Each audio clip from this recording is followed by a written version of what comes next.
अस्सलाम वालेकुम। उम्मीद है आप सब खैरियत से होगे। आज की वीडियो हम हब पावर की कंपनी के हवाले से है। ये मेरी इस सेशन इस साल की तीसरी हब पावर पे वीडियो है, जिसमें मैं इसकी डिटेल में मजीद थोड़ा बताऊंगा कि कंपनी की फ्यूचर फोरकास्ट और फ्यूचर परफॉर्मेंस कैसी होगी based on the recent result. तो इस वीडियो में मैं इनकी ऑपरेशन के हवाले से कोई चीज़ जिक्र नहीं करूंगा। और मैंने जब पिछली दो वीडियोस बनाई हैं, उसमें आप देख सकते हैं इनके ऑपरेशन और उनके बैकग्राउंड के बारे में मैंने काफ़ी डिटेल में बताया। ठीक है, चलें आज प्रेजेंटेशन पे चलते हैं। आज के एजेंडा में हमारी चार चीजें। एक तो इसकी फाइनेंशियल परफॉर्मेंस, पहला क्वार्टर जो इनका 2024 का पहला क्वार्टर इन्होंने सबमिट पब्लिश किया। दूसरा इसका फ्यूचर आउटलुक, फ्यूचर में कैसी होगी। तीसरी इसकी कंपनी वैल्यू क्या होनी चाहिए, सही वैल्यू पे या मजीद और गिरनी चाहिए या बढ़नी चाहिए। चौथा एक्शन पॉइंट हमारी क्या राय है। सबसे पहले तो इसके फर्स्ट क्वार्टर को देख लेते हैं। अगर फर्स्ट क्वार्टर की बात की जाए तो फर्स्ट क्वार्टर में इन्होंने 33 अरब का इसका रेवेन्यू था और 13 इसका ईपीएस था। और अगर इसकी ग्रॉस प्रॉफिट वगैरह को देखा जाए तो ये काफी सिग्निफिकेंटली इंप्रूव किया है। मैं परसेंटेज पे भी जिक्र करता हूँ। और अदर इनकम को देखा जाए, अदर इनकम इसकी कम हुई है। क्यों कम हुई इसका मैं जिक्र करूंगा अभी विद इन अ मिनट। बाकी तो परफॉर्मेंस वाइज इसकी अच्छी लग रही है। अब हम इसके परसेंटेज देखते हैं कि आया ग्रॉस प्रॉफिट, नेट प्रॉफिट, ये जीपी को रेवेन्यू कितना है। रेवेन्यू तकरीबन 14% इंक्रीज किया है। ग्रॉस प्रॉफिट की बात करें तो 32 से लेकर 49% इंक्रीज किया है। अच्छा, ग्रॉस प्रॉफिट बढ़ने की एक ये वजूहत है कि अगर आप इनके पिछले साल की, अगर मैंने इस साल की जो अर्लीस्ट जनवरी और फरवरी में जो वीडियो बनाई थी आपको, पे उस पर आप देख सकते हैं उन्होंने अपने अकाउंट्स में लिखा था कि हम ईएनआई एक्वायर कर रहे हैं, जिसकी वजह से एक रिन्यूएबल एनर्जी पे वो कंपनी काम करती है। और उस कंपनी की बेस पे ये एनर्जी प्रोड्यूस करेंगे। मतलब पेट्रोल से और फ्यूल से बिजली बना रहे थे, तो उसको मूव ऑन होके रिन्यूएबल एनर्जी पे ये काम करेंगे।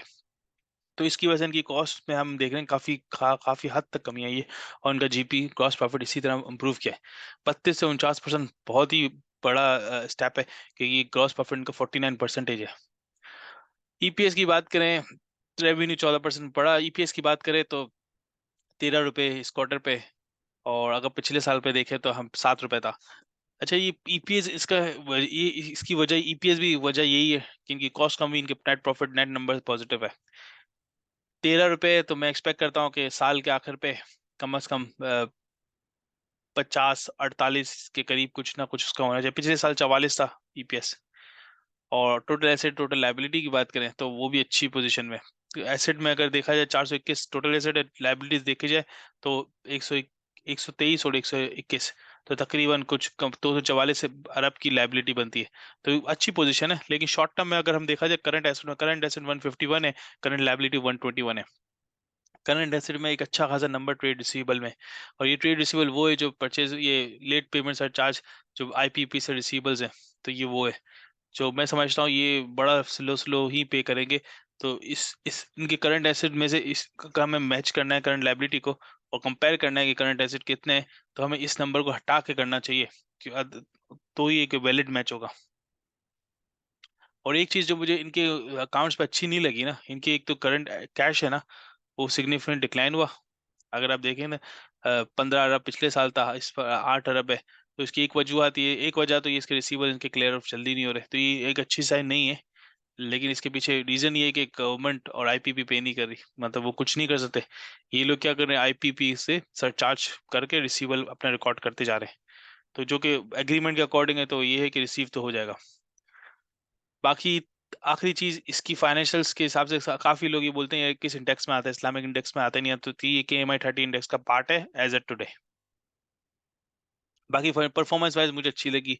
रेवेन्यू नंबर अच्छे लगे। इनकी कॉस्ट पे एक अदर इनकम तो कम है, लेकिन इसके अलावा जो कॉस्ट पे इन लोग काम कर रहे हैं, कॉस्ट रिड्यूस कर रहे हैं, ये बहुत बड़ा अच्छा स्टेप है। एक अच्छी कंपनी यही करती है, अपनी कॉस्ट कम करती है, अपने रेवेन्यू बढ़ाती है।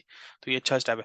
इनकी अदर इनकम इसलिए कम है क्योंकि इनके अदर इनकम में डिविडेंड आते हैं कि प्राइवेट कंपनी जिनकी इनकी सब्सिडीज है, और वो डिविडेंड साल के आखिर पे देते हैं, तो इसलिए अभी नहीं है। और मैं एक्सपेक्ट भी नहीं कर रहा था फर्स्ट क्वार्टर पे होना चाहिए। अब कंपनी की वैल्यूएशन और डिविडेंड एक्सपेक्टेशन की बात करें तो कंपनी की वैल्यूएशन पिछले साल में 44 रुपए का ईपीएस था। और 30 रुपए ने डिविडेंड दिया, तकरीबन 70% का डिविडेंड पे आउट है। और डिविडेंड यील्ड करें तो 31% है। और पोस्ट टैक्स पे जाए तो उसको 15% से माइनस कर दे तो 27-28% बनेगा, जो कि बड़ा एक अच्छा नंबर है मेरे हिसाब से। और 2024 की का क्या फोरकास्ट होगा, क्या हो ईपीएस होगा, तो पिछले इस क्वार्टर का तो हमें पड़ा है, पता है, एक 13 रुपए। तो मैं एक्सपेक्ट करता हूँ कि उसको 4 से मल्टीप्लाई कर दे तो कम होगा 52 या 50 के करीब करीब इसका ईपीएस लाजमी होगा। क्यों लाजमी होगा, क्यों मैं बाकी चीज इसको कंसिडर नहीं करा कि कम भी हो सकता है, इसलिए कि इस पहले क्वार्टर में इनका हमेशा कम होगा, क्योंकि इनकी अदर इनकम का सिग्निफिकेंट पोर्शन लास्ट क्वार्टर में आएगा जब। तो इसलिए मैं समझता हूँ 52 होगा या इससे ज्यादा होगा। अभी तक इन्होंने 5 रुपए दिया, 13 रुपए कमाया, 5 रुपए दे दिया। तो मुझे इसमें समझता हूँ तो ये तो नॉर्मली 70% तक पिछले साल 69% पे आउट किया था, तो इस बार भी लाजमी करेगा। तो जब इसका ये 52 रुपए का इसका ईपीएस होगा, तो मैं समझता हूँ 36 रुपए लाजमी देगा। पिछले साल 30 रुपए दिया था, तो 30 रुपए ज्यादा देगा। और जिसका डिविडेंड यील्ड कमोबेश 37% डिविडेंड यील्ड बनेगा, आफ्टर टैक्स करेंगे तो 30 31% बनेगा, लाजमी बनेगा, क्योंकि इसकी कंपनी की परफॉर्मेंस अच्छी है, प्रॉफिटेबिलिटी अच्छी है। करंटली प्राइस 96 पे। अगर आप मेरी पिछली 2 वीडियोस उठा लें, ये 63 पे था, तब मैंने काफी क्लियरली कॉल दी थी कि इसको बाय कर लें, इसकी फिक्र नहीं करें कि मजीद नीचे जाएगा। तो काफी लोगों ने बाय किया, मैंने खुद भी उसी वक्त बाय किया हुआ था। और मैं समझता हूँ कि ये उस वक्त ऐसा शेयर था कि हॉट केक था, क्योंकि मार्केट नीचे जा रही थी, और तो इस वजह से लोगों ने लोअर प्राइस पे खरीद लिया। और इसके बाद मैंने जुलाई में बनाई थी, जब ये 82 83 पे था, तब मैंने आपको जिक्र किया था कि नीचे जैसे 80 पे जाएगा आप बाय कर लेना, क्योंकि बड़ा स्ट्रॉन्ग शेयर है। और अभी 96 पे। मैं ये समझता हूँ इन द नियर फ्यूचर इसकी प्राइस जो मुझे लगती है ना 120 रुपए की है। इसकी मैं वजह बताता हूँ। एक तो इसकी बुक वैल्यू अमूमन तो पे, ये जो कंपनी जिसमें ग्रोथ है और इसका प्रॉफिट ऑलमोस्ट डबल हो गया पिछले साल से, आप चेक कर सकते हैं। तो मैं ये समझता हूँ जब इसका प्रॉफिट डबल हो गया, तो पिछले साल वाली वैल्यू से भी इसकी वैल्यू भी डबल होनी चाहिए। पिछले साल ये 65 पे ट्रेड करा था, तो एक तरीके से हम यूं देख सकते हैं इसका इस बार भी 120 के करीब होना चाहिए। जब प्रॉफिट बढ़ गया तो शेयर की वैल्यू भी डबल होनी चाहिए, एक चीज। दूसरी चीज, इसकी बुक वैल्यू 122 है। और इसकी बुक वैल्यू ड्राइव किस तरह हुई, ये इसकी बुक वैल्यू में इनके नेट एसेट्स आते हैं, और एसेट्स सब कॉस्ट पे रिकॉर्ड किए हुए हैं। और मेरे ख्याल में 135 अरब के एसेट्स हैं जो कॉस्ट पे रिकॉर्ड करिए। और जब उसको रीवैल्यू करेंगे फेयर वैल्यू पे, तो वो बहुत ज्यादा वैल्यू होगी। तो इसलिए मैं समझता हूँ तो इसलिए मैं समझता हूँ कि अभी जो वैल्यू है अभी भी बहुत ही कम प्राइस है। और मैं समझता हूँ बहुत अभी इसको आगे जाना है, करंटली मार्केट सिचुएशन को कंसिडर करते हुए, डिविडेंड को कंसिडर करते हुए, पॉलिटिक्स सिचुएशन और इलेक्शन को कंसिडर करते हुए, मैं समझता हूँ 120 के करीब इसकी वैल्यू होनी चाहिए। और नियर फ्यूचर में समझता हूँ बिल्कुल रीच भी कर लेगी 120 पे। हाँ, should be closer to 122 in my view, in your. हाँ। बाकी नेक्स्ट स्लाइड पे जाते हैं। अच्छा, काफी लोग बोलते हैं हबको क्यों, कोई दूसरा शेयर क्यों नहीं, पावर कंपनी को मुझे एक चीज मैं बताऊँ आपको, अपने सेक्टर का सबसे बड़ा शेयर है। ठीक है, इसके इसके इसकी कैपेसिटी पे मैंने डिटेल वीडियो बनाई है, मेरे ख्याल में वीडियो नंबर 2 3 जुलाई में थी, उसमें है, मैं इसका लिंक डाल दूंगा डिस्क्रिप्शन में, आप इसको देख सकते हैं। ये अपने सेक्टर का सबसे बड़ा शेयर है, ठीक है। और उसके जो और इस तरह की पावर कंपनीज होती हैं, उनकी जो पीपी एग्रीमेंट्स होते हैं ना, जैसे कैपको का एक्सपायर हो गया, तो ये इसके एग्रीमेंट्स काफी लॉन्ग टर्म है और अभी भी अच्छे खासे वैलिड है काफी। तो मैं समझता हूँ कि इसलिए इसको कंटिन्यू करना चाहिए। ऑल्दो उन एग्रीमेंट्स को मैंने जब पढ़ा, तो मुझे लगा काफी सारे एक अनफेयर रेट्स एग्री किए हुए गवर्नमेंट के साथ। तो मैं समझता हूँ उसमें जरूर इम्प्रूवमेंट का एरिया है। लेकिन अभी फिलहाल ये वैलिड है, तो गवर्नमेंट ये अर्न करते रहेगा, ऐसा नहीं कैप को की तरह का हालत नहीं हो जाएगी कि बंद हो जाए और लाइसेंस रिन्यू ना हो। और सबसे बड़ी कंपनी है, तो डेफिनेटली बात है गवर्नमेंट को प्रेशराइज भी कर सकती है। और दूसरी चीज, क्यों कैप को, एक तो ये कि बेसिक नेसेसिटी है, बिजली के बगैर तो चलेगा, पाकिस्तान में डिमांड ज्यादा है, सप्लाई कम है, तो इसलिए ये पॉजिटिव है। बाकी यहाँ मैंने कुछ रीजंस लिखे हैं कि ये रिन्यूएबल एनर्जी पे काम कर रही है, तो मेरे ख्याल में ये बड़ा पॉजिटिव है। दूसरा है इसकी प्रॉफिटेबिलिटी, ये मेरे पिछले जुलाई की वीडियो का मैंने स्नीप लगाया हुआ है, तो उसमें आप देख सकते हैं, और डिविडेंड के हवाले से बहुत अच्छा है। इनकी अदर इनकम अभी 280 मिलियन है, लेकिन पिछले साल 16 अरब थी। ये इस साल के आखिर पे 16 अरब तो नहीं, लेकिन इसके कमोबेश करीब करीब पहुंच जाएगी, जो कि मैं समझता हूँ बड़ा अच्छा नंबर है। और आखिरी रीजन जो मैं देखता हूँ कंपनी का फ्यूचर आउटलुक क्यों ब्राइट है, इसका ब्राइट है इसकी, और लोग जो रैशनल इन्वेस्टर होता है वो हर एंगल से देखता है। और आप इसको उनकी उनकी डिसीजन मेकिंग आप उससे एवेल्युएट कर सकते हैं कि आप म्यूचुअल फंड्स उठा लें, किसी भी म्यूचुअल फंड में उठा लें, सबके की इन्वेस्टमेंट हब पावर में लाजमी होगी, क्योंकि इसमें डिविडेंड का भी है और वैल्यू का भी ग्रोथ है।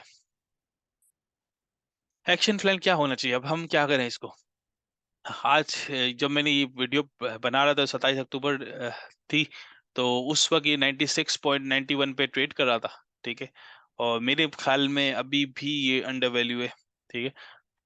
और ये अभी भी 120 के करीब के शेयर है और नियर फ्यूचर में लाजमी टच कर जाएगा। तो तो गुड टू एंटर। तो मैं ये सजेस्ट करूंगा जितने भी डिप्स आए मार्केट अगर करेक्शन वैसे करे 50-51 पे पहुंची हुई है, तो 51,000 पे तो आज जैसे करेक्ट करे और डिप्स आए तो लाजमी इस शेयर को बाय करके भूल जाए, क्योंकि फिर लॉन्ग टर्म में वैल्यू में भी ग्रो करेगा और डिविडेंड यील्ड भी देगा।